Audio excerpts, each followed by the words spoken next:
તો મિત્રો અત્યારે આપણે જેતપુર જુનાગઢથી બારોબર નીકળી ગયા હતા અને અત્યારે જેતપુર આપણે પૂગ્યા છે. તો આ જો આપણી બસ છે ઉમાવંશીની ને આ આપણે તુલસી હોટલ છે. તો અત્યારે જમવાનો સ્ટોપ કર્યો છે ને વાગ્યા છે 11 ફીટ 11 થઈ ગયા છે અને આપણે તો જમવાનો હોલ્ટ કર્યો છે. 15-20 મિનિટનો હોલ્ટ રહેશે ને આપણે અત્યારે જમી કાઢવી. જમવાનું પણ કેવું છે એનો પણ તમને કહીશ, એનો પણ વિડીયો બનાવીશ. તો જો અત્યારે આપણે જમવા બેસી જઈએ, પહેલાં ટોયલેટ પાણીને કરી આવીએ. જમવાનું જોઈ લે અને આપણી પાસે બસ છે, જોઈ લો કેવી છે. તો મિત્રો આપણે અત્યારે જમીને નીકળી ગયા છીએ. તો જો અત્યારે આ હોટલમાં આપણે જમ્યું છે ને આપણી બસ છે ચાલુ થઈ ગઈ. તો આપણે ગાડીમાં બેસી જઈએ, આગળની જર્ની તમને દેખાડું.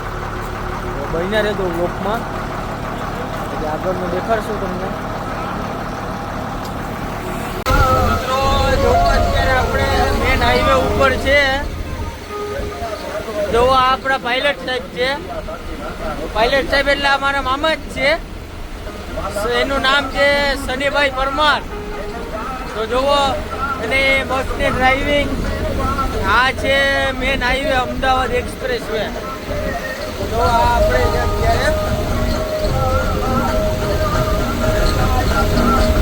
આપણે ક્યાં પૂગ્યા છે પાયલટ સાહેબ?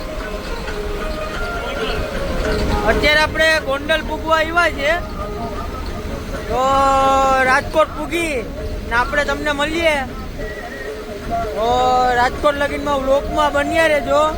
આગળનું જર્ની તમને દેખાડી રાખીશ કેવી રીતના આપણે બસમાં જઈએ. તો જો આ અત્યારે હોટલ છે.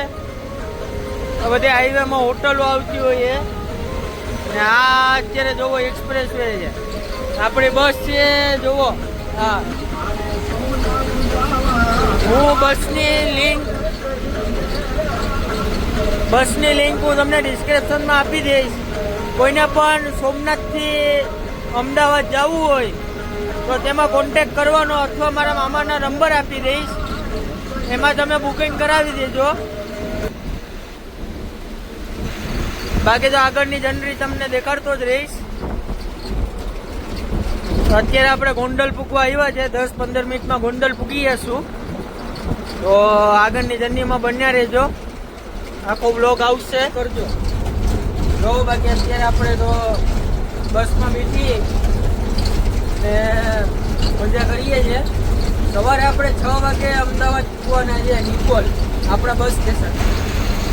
તો ચાલો આગળની જર્નીમાં બન્યા રહેજો, બ્લોગ આગળ નિહાળી રહ્યા છે. મિત્રો આપણે અત્યારે ગોંડલ ચોકડી પૂગી ગયા છે. તો જો આ ગોંડલ ચોકડી છે. તો આગળ હવે આવશે ગ્રીનલેન્ડ ચોકડી આવશે ને. હવે ગોંડલ ચોકડી પછી ગ્રીનલેન્ડ ચોકડી આવશે. જોઈ રાખો. આ જો આ ખોડલ હોટલ છે ચાની ને કોલ્ડ ડ્રિંક્સની ને. બાકી જો આપણે અત્યારે જર્ની આપણી ચાલુ જ રાખી છે. સોમનાથથી બેઠા છે. અત્યારે 1 વાગ્યો, આપણે ગોંડલ ચોકડી પૂગી ગયા. ટ્રાફિકના કારણે. તો મિત્રો અત્યારે ગ્રીનલેન્ડ ચોકડી આવી ગઈ છે ને આપણા પાયલટ સાહેબને વિડીયો એક ઉતારવો છે. તો એને એક વિડીયો ઉતારી દેશું આપણે મસ્તીનો. તો જો આ ગ્રીનલેન્ડ ચોકડીનો કંઈક આવો વ્યૂ છે.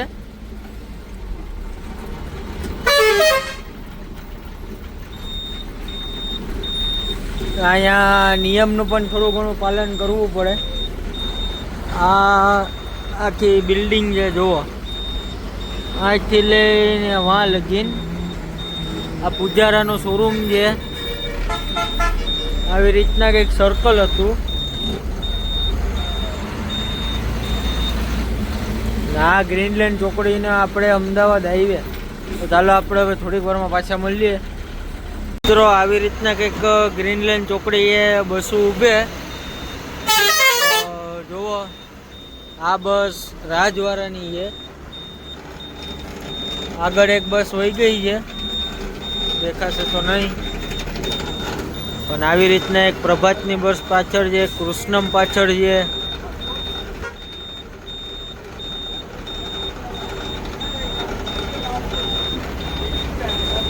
જો આવી રીતના કંઈક આ ગ્રેન્ડ લાઇન ચોકડી છે. આ એક ફોરેસ્ટની બસ આગળ જાય છે અને રજવાડી છે. જોવો આ રજવાડીની બસ આગળ ગઈ છે. મિત્રો અત્યારે આપણે અમદાવાદમાં તો આવી ગયા છે. તો અત્યારે જો આપણે સાબરમતીનું આવશે હમણાં. હે, સાબરમતી રિવરફ્રન્ટ હમણાં આવશે, તો આપણે એ તમને હમણાં દેખાડીએ. તો વ્લોગમાં બન્યા રહેજો તો પણ જોવા મળશે.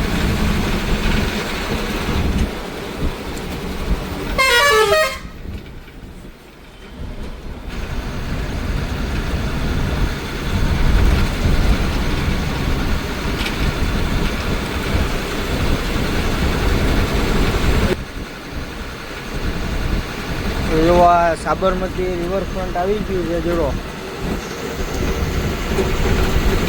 આ સાબરમતી રિવરફ્રન્ટ છે.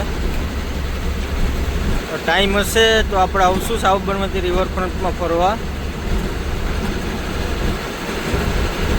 જો આ સાબરમતી રિવરફ્રન્ટ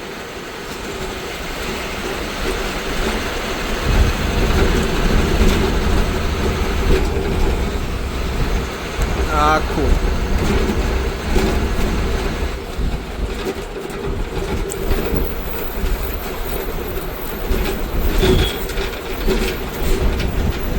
જો મિત્રો આ અમદાવાદની ફૂલ બજાર છે આખી.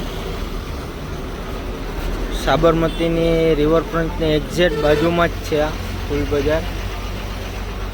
જુઓ ફૂલ ટ્રાફિક છે અહીંયા. તો આ ફૂલ બજારનો બોર્ડ.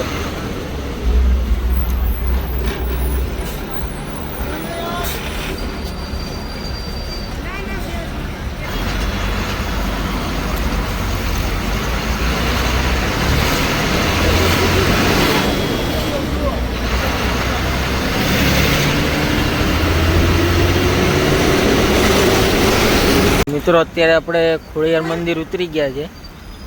હમણાં આપણે લેવા આવે છે ને આપણી બસ છે એ જાય છે. હવે એમાંથી આપણે ઉતરી ગયા. આ ખોડિયાર મંદિર છે નિકોલ. હમણાં લેવા આવે. આ વ્લોગને અહીંયા સમાપ્ત કરીએ છીએ આપણે. લાઈક, શેર અને સબસ્ક્રાઈબ કરજો. બાકી જે કોઈ અમદાવાદમાંથી મને જોતા હોય